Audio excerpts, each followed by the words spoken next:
مجاہدین کے لیے مال طلب کیا. یہ مشہور و معروف واقعہ ہے، آپ سنتے رہتے ہیں.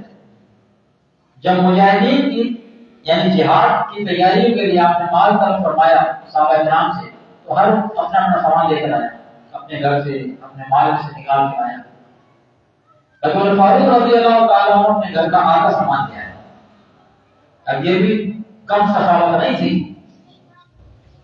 اپنے اوپر لے کے دیکھیں نا، پھر پتہ پڑے گا کتنی بڑی سخاوت تھی میرے فاروق کی. سبحان اللہ، گھر کا آدھا سامان سمیٹ کے دین محمدی کے لیے لے آیا. یہاں پہ تو مزید کے چندے کے لیے ایسے پیسے نہیں نکلتے، اللہ کے گھر کے لیے. وہاں وہ آدھا گھر کا سامان اٹھا کے لیا اور دل میں خیال کیا، فرماتے ہیں دل میں خیال کیا کہ آج میں ابو بکر سے نمبر لے جاؤں، کیونکہ ہمیشہ آگے نکل جاتے ہیں دین کے کام میں، ہمیشہ مجھ سے آگے نکل جاتے ہیں. آج ابو بکر مجھ سے آگے نہ نکل سکیں گے. ان کے بعد صدیق اکبر رضی اللہ عنہ تشریف لائے، ایک چادر کے اندر مال اسباب بندہ ہوں لا کے حضور کی خدمت میں پیش کر دیا. اب آقا علیہ السلام ہم جانتے تھے تو سوال بھی ویسے فرمایا ابو بکر سارے ہی لے آئے ہوئے، گھر والوں میں بھی کچھ چھوڑا.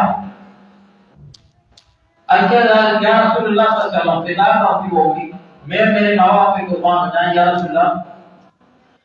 سامان سارا لے آیا، گھر کا سامان سارا لے آیا ہوں، گھر والوں کے لیے اللہ کے رسول کو چھوڑ کے آیا. گھر میں اللہ کے رسول کا نام چھوڑ کر آیا. اس طرح میں آپ نے دیکھا کہ جبریل السلام آ گئے، اور جب جبریل السلام کا آپ نے لباس دیکھا تو اپنا جبریل یہ لباس کیسا ہے کہ آپ کے لباس میں کانٹے لگے، بٹن کی جگہ جبریل علیہ السلام فرشتوں کا سردار ہے، اس کے بٹن کی جگہ کانٹے لگے. تو جبریل السلام نے کہا کہ یا رسول اللہ صلی اللہ علیہ وسلم اللہ تعالیٰ آپ کو سلام فرماتا ہے، اور آپ کو یہ دیکھ رہے ہیں کہ میرے کپڑے کے اندر کانٹے بٹن کے کانٹے لگے، صرف میرے کپڑوں میں نہیں، یہ آج تمام ملائکہ نے کانٹے لگائے کپڑوں. کیوں؟ آج آپ کے ابو بکر نے جو آپ کو مال لا کر دیا ہے، اس میں اپنے کپڑوں کے بٹن بھی توڑ کے رکھ دیے، بٹن کے کانٹے لگائے. اللہ کو ابو بکر کی ادا اتنی پسند آئی ہے کہ اس نے آسمان کے سارے فرشتوں کے انڈیا کے جو ابو بکر نے جمع کیا سارے وہی تو سارے فرشتوں کو یا رسول اللہ کانٹے لگے کپڑوں میں.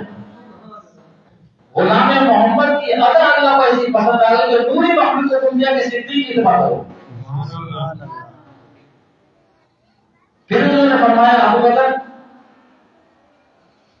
صدیق رضی اللہ تعالیٰ تم سے بڑا راضی، اللہ تم سے بہت خوش ہے.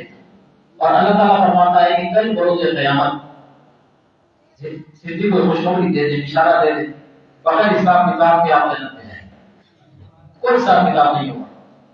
آپ کو اجازت ہوگی کہ جنت سے جس دروازے سے جانا چاہیں چلے جائیں، اللہ ایسا راضی ہو گیا. اور اس پر مزید کل بروز قیامت فرمایا سرکار نے ابو بکر اللہ تم سے پوچھے گا، آج سب سے حساب کتاب ہے، تم سے کوئی حساب کتاب نہیں. پھر اللہ پوچھے گا صدیق اس معاملے میں مجھ سے راضی ہو؟ اللہ پوچھے گا صدیق اس عطا پر مجھ سے راضی ہو؟ تو ابو بکر صدیق رضی اللہ تعالیٰ کی آنکھوں سے آنسو جاری ہوئے، آپ رو پڑے اور رو کے کہا یا رسول اللہ میں راضی ہوں، میں راضی ہوں. رضی اللہ تعالیٰ یہ وہ لوگ ہیں کہ یہ اللہ سے راضی، اللہ ان سے راضی. تو یہ تو مال کی باری تھی کہ مال سارا اللہ نے دے دیا، اس معاملے میں آپ سے کوئی آگے نہیں نکل سکا. اب اولاد کیسے قربان کریں آپ؟ جب ہجرت کا وقت آیا آقا علیہ السلام نے آپ کو پہلے سے فرمایا تھا کہ سب کو